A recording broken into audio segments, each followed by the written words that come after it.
There are people who have spent 3 summers buying calcium supplements and lime trying to fix blossom end rot on their tomatoes. They read every forum, they tried every fix, they blamed their soil, their seeds, their climate. Nobody once told them the calcium was in the soil the whole time. The real problem was how water was reaching the roots. This video is for those people. Most backyard garden failures are not pest problems, not disease problems, and not nutrition problems. They are delivery problems, and the fix costs under $30, has no moving parts, and runs almost entirely on physics. Farmers in ancient Persia figured out the core principle long before drip irrigation existed. By the end of this video, you will know how to build it this weekend. The gardening industry has very little incentive to name the real problem clearly, so let's do it here. Most garden failures trace back to inconsistency, the cycle between too much water and too little, not one or the other. A tomato plant does not want to be soaked on Tuesday and bone dry by Friday. It wants what soil in a healthy forest always has: steady moisture at the root zone, consistent enough that the plant never has to choose between growing and surviving. When that cycle keeps repeating, something called stress cycling begins. The plant pulls energy away from growth and fruiting and redirects it toward survival. Root systems become erratic, chasing moisture through the soil instead of building the deep networks that actually support production. The symptoms show up everywhere, and most people misread them. Blossom end rot, that dark sunken patch at the bottom of the tomato that looks exactly like disease. Every forum will tell you it is a calcium deficiency. Almost none of them will tell you the calcium was already in the soil, and the plant simply could not absorb it consistently because the water delivering it kept disappearing. 3 summers of buying lime, 3 summers of the wrong diagnosis, because nobody named the foundation: tip burn in lettuce, bolting spinach, split carrots, bitter cucumbers. These are stressed plants, not sick ones. And every product sold to address those symptoms, the fertilizer, the fungicide, the replacement seedlings bought in August, is solving a problem that should never have started. Take away the complexity and the water delivery problem turns out to be solvable with gravel, fabric, a piece of pipe, and 2 sentences of physics. That is where things actually change. To understand why this system works, you need to understand one thing: capillary action. Capillary action is the tendency of water to move through narrow spaces on its own, without a pump, without a timer, sometimes directly against gravity. It is why water climbs a paper towel when you dip one corner in a glass, why oil climbs a candle wick toward the flame, why water moves from the base of a tree all the way to leaves 80 feet above the ground without anything pushing it. The physics handles it. In soil, this happens constantly. Tiny spaces between soil particles act as natural wicks. Water moves from wetter zones toward drier ones, distributing itself without any human involvement. Farmers in ancient Persia buried clay pots in their fields to use this exact principle. Chinese farmers used similar methods for centuries before that. The Romans left archaeological evidence of subsurface moisture systems that their own descendants forgot how to build. Every generation, someone rediscovers this, and every generation, something more complicated, something that requires ongoing products to maintain, quietly replaces it. The system is called a wicking bed. Water sits in a reservoir at the bottom. The soil above wicks that water upward at the rate the plants actually need it. You fill a tube once a week. The system handles delivery. In summer heat, a well-built wicking bed needs refilling about once a week. In cooler seasons, sometimes less than twice a month. And one more thing worth knowing before we get into the build: you cannot overwater one of these. The system has a physical limit built in. It regulates itself. That detail will make sense in a moment. The simplest version of this costs $20 and takes about 2 hours. That is where most people should start, and it is not a compromise. Take a large plastic storage tote. 27 gallons is a good size, the kind available at any hardware store. There are people who have been growing peppers and tomatoes in these same totes for 30 years and who inherited them from their parents. A system you build once and eventually hand to the next generation is food infrastructure. Start here, prove the system in one season, and scale up if you want to. The first thing to understand about this build is that the bottom of the container is not for growing anything, it is for storing water. You fill the bottom few inches with clean gravel, river rock works well, and that gravel creates pockets that hold water without drowning the roots above. Think of it as a hidden tank sitting beneath your soil. You never see it. The plants drink from it continuously.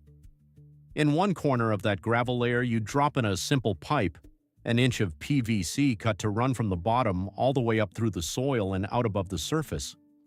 That pipe is your only real job in this system. You pour water into it. Everything else happens on its own.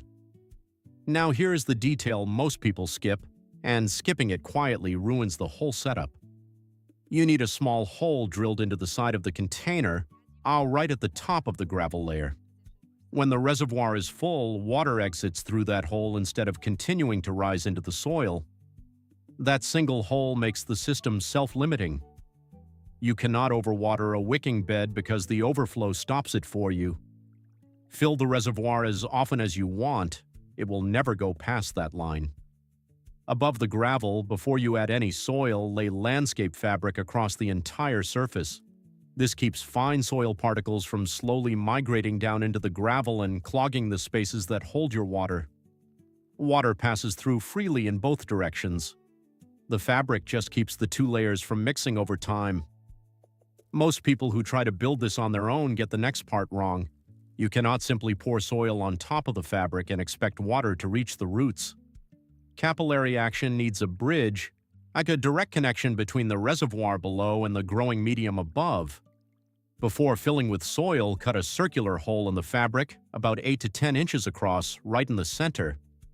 Fill that hole with your growing mix so it reaches all the way down into the gravel. That column stays in permanent contact with the water. It wicks continuously. From that central wet point, moisture spreads outward and upward through the entire bed. Without it, the system has a reservoir and no connection to the roots. With it, the whole bed stays alive on its own. The soil mix matters too, and this is not the place to cut corners. Standard garden soil compacts over time and kills the wicking function completely. What works is a mix of roughly 60% rich compost and 40% coarse perlite, the white granular material at any garden center. This combination wicks well, stays loose year after year without tilling, and creates the moisture conditions that soil biology loves. Earthworms move in on their own. By the second year, the bed is feeding itself in ways that no fertilizer bag can replicate. I remember filling my first bed with this mix and thinking it felt too light, too airy. It did not feel like real growing soil. And then midsummer came and the bed I had stopped watering every day was outperforming everything else in the yard. That is when the system stops being a concept and becomes something you trust. The last piece is mulch, 2 inches of straw or wood chips across the surface. In summer heat, bare soil loses more water to evaporation in a single day than the plants actually take up. A mulch cuts that loss by 70 to 80%, keeps soil temperature stable, and slowly feeds the biology below as it breaks down. Most people treat this layer as optional. It is what keeps you from refilling every 2 days instead of once a week. That is the whole system. A hidden reservoir, a bridge between water and roots, a soil mix that stays alive, and a mulch cap that holds in the moisture. No timer, no emitter, no battery, nothing to replace. You check a water level once a week. The crops that benefit most from this system are exactly the ones most backyard growers struggle with every summer. Tomatoes.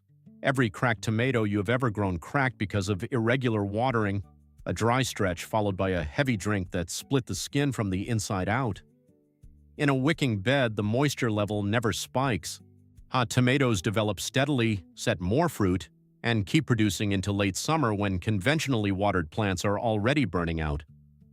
Lettuce stays harvestable up to 3 weeks longer in summer heat because consistent moisture delays bolting. For a family cutting their own salads every week, 3 weeks is a real difference. Cucumbers turn bitter from inconsistency, not from the variety or the plant itself. Most people blame the seeds. The actual problem is the wet-dry cycle. Wicking bed cucumbers taste the way cucumbers used to taste before that became unusual, and they keep producing when everything else in the garden is already winding down. Herbs might be the most dramatic change of all. A basil plant in a wicking bed in summer can be harvested every week for 4 straight months. The same plant grown conventionally in similar heat often exhausts and bolts before August ends. If you cook with fresh herbs, that difference alone is worth the build. The pattern is the same across every crop. Consistency produces abundance, and in a backyard food system, abundance is the actual difference between a garden that offsets your grocery bill and one that mostly just looks productive from the outside. A decade from now, water costs in most American cities will be higher than they are today. Outdoor watering restrictions will be more common. A wicking bed uses 60 to 70% less water than conventional overhead watering for the same yield. At some point, that stops being a convenience and starts being an advantage. This is not a product. There is no subscription, no warranty, no replacement parts. It is the same principle farmers used for centuries before the garden industry convinced everyone that growing food required smart controllers and specialized fertilizers for every growth stage. A backyard food system built on this foundation improves every year. The soil deepens, the biology compounds, the yield goes up without more inputs. That is what building real food security actually looks like, not more products, but less dependency on them.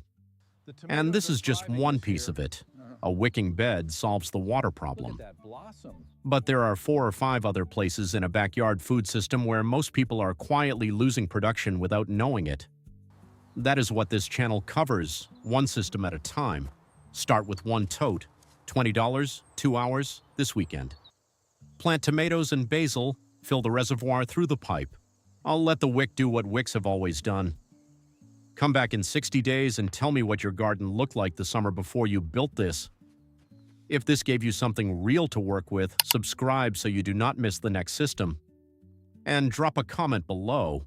What have you been losing to inconsistent watering without knowing it? I read everyone.